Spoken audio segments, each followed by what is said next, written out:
The G310 GS BMW Rallye. I like the colour. Let's see what this is like then.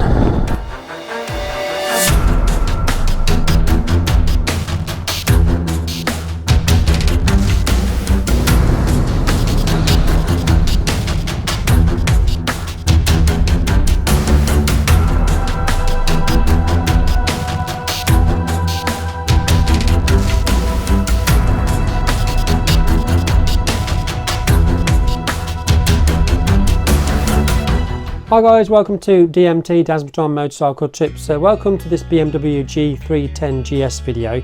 Now there are two variants of that bike. There's the road focused variant, which is the R, and then the 310 GS, which is the one that we're going out on a test ride today. And just on that, it is going to be a stats and facts and road test video, not taking it off-road. There are some great videos out there of the 310 being put through the mill, so check those out as to what it can do off-road and its capabilities and its limitations as well. It's an A2 Euro 5 compliant bike, the youngest member of the GS family. So if that's something you're interested in, then stay tuned and let's get into the video. So let's go.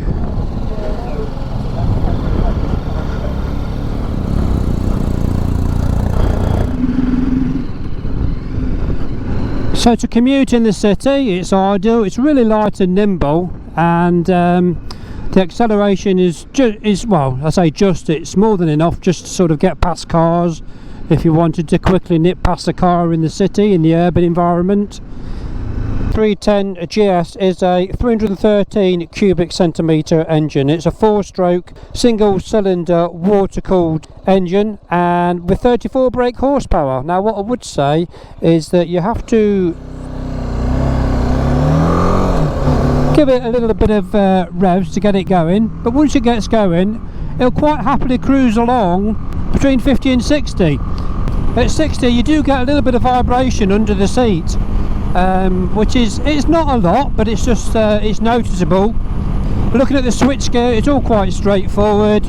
You've got your lighting system on the left with your flash lever at the back there on the switchgear. Your horn is straightforward.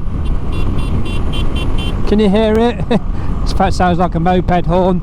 They all do, even on the big bikes, they sound like a moped horn. Your indicator switch is easily operatable with your thumb here. Here we've got a little bit of a hill here, so once we get past the Nationals, drop down to 4th. I'll open it up.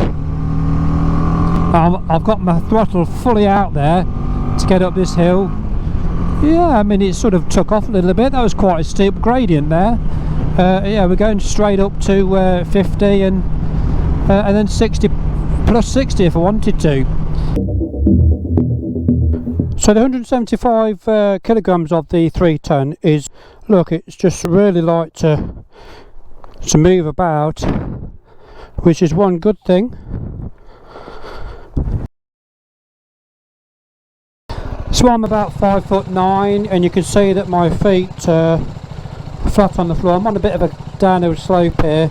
My right foot is almost flat footed as well. The right heel is just slightly raised a little bit, but you can see my feet's more or less planted on the ground there. The seat height is really good. This is not a million miles away from that classic GS Adventure Tourist sitting position. The handlebars are just that nice width where you sat up comfortably and you could knock out lots of miles without getting any backache. I'm not leaning forward too much. The seating position is nice, the seat's nice and comfortable, and I've been on it an hour already. I imagine if I did a few hours then this is not going to be too uncomfortable. The tank nicely cuts into to my knees, so it's nicely styled, I think. I love the colour scheme on all three colours actually. If I had to pick one, I'd go for I think it's the sport colour, the blue, red and white.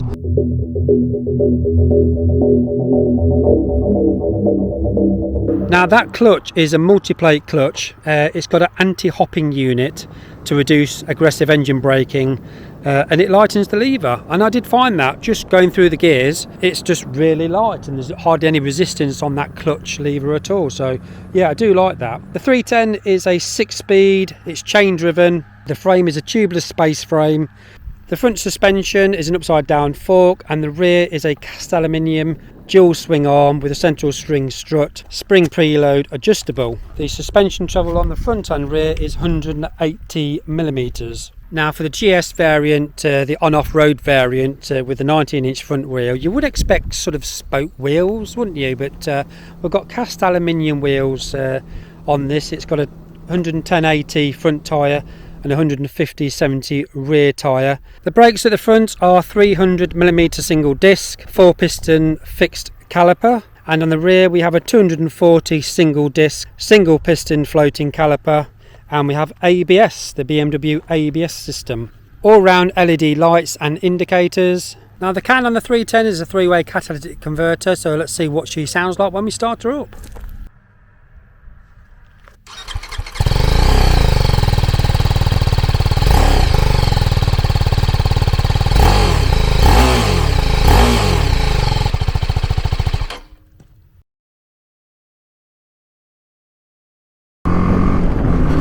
So we're going up to about 40 plus mile an hour. So if you was in the city, what are the brakes like? And stopping now. Yeah, I mean obviously the front dives down because you've got that sponginess on the suspension, but those by Brembo brakes, that variant of a Brembo brake made in India, I thought that was quite good.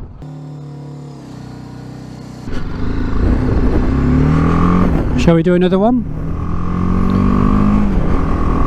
Another brake test. I'm going 40 mile an hour again, 40, and stop. Yeah, I mean you could see that suspension go dip right down, couldn't you? A lot of the suspension play in the front there, 180mm. I thought they were quite good for a brake test. Whether they could have got a TFT on there, I don't know, but it's a really standard dash. It just gives you your speed, your speedo, your petrol, your time and date and your tripometers, but it is very, very standard LCD screen there. But it's quite a small screen, but yeah, I mean it's okay.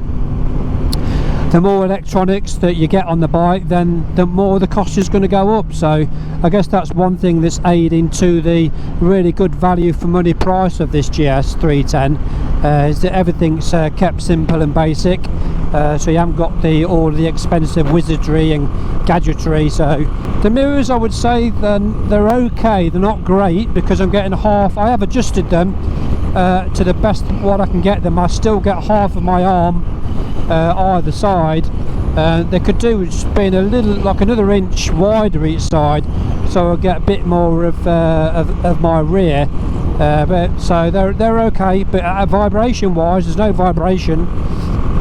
The levers are adjustable, 5mm. So this little chrome dial here, you can adjust that. If you've got short fingers, you can bring the brake and the clutch levers in a little bit, so you can reach those levers. You can't say that this is a windshield because look at it, it's just an opaque little plastic shield above the dash there, so it's not doing an awful lot. But having said that, you don't tend to get a lot of buffeting on the 310, surprisingly, considering it. Well, let's see if we get past this. He's waving me past, but my clutch accelerator is fully out there.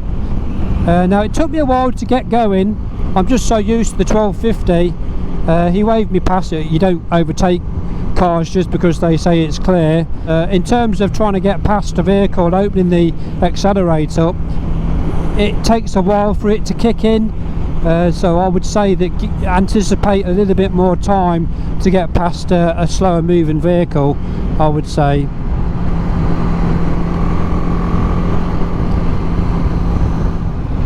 But yeah, she's lovely through the bends, look. You lose it, the speed drops off a little bit once you slow down coming out of a bend. It's you have to wind it up again to get the speed back up again. Nice little bends here to take it round.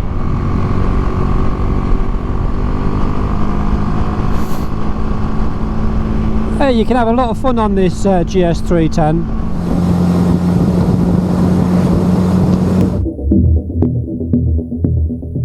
It's not keyless, so as you'd expect with a bike of this size, it is key operated. Is that going to stay up?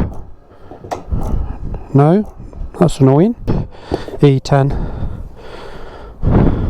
And what I tend to do in terms of looking for miles per gallon, I go on to fuelly.com. So fuelly.com had 27 owners of this bike that submitted their information on how many miles per gallon they got, and altogether it was based on 118,000 miles of world fuel economy and UK miles per gallon data, and the average miles per gallon turned out at 78 miles per gallon. Now that's always going to be varied upon how you ride the bike, obviously, whether you're thrashing it or just taking your time, but 78 miles per gallon according to fuelly.com. That's not bad.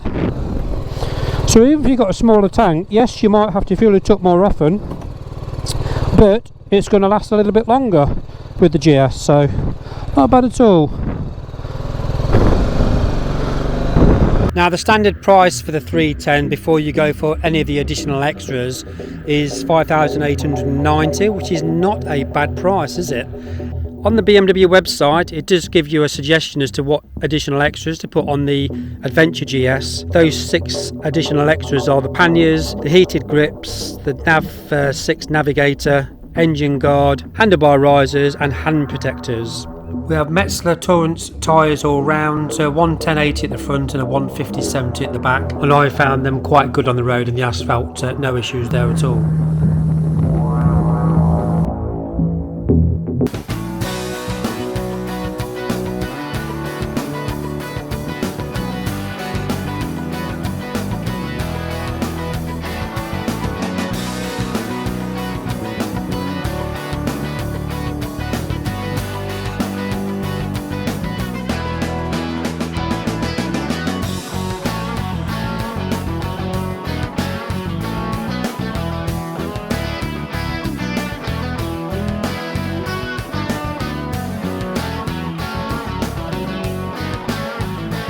So that was the 2023 310 GS.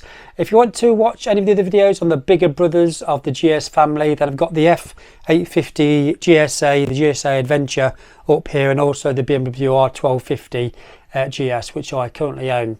As ever guys, thanks for watching. Click the normal buttons here, I really do appreciate that, and it does support the channel. And take care for now. Ride safe, see you soon, bye bye.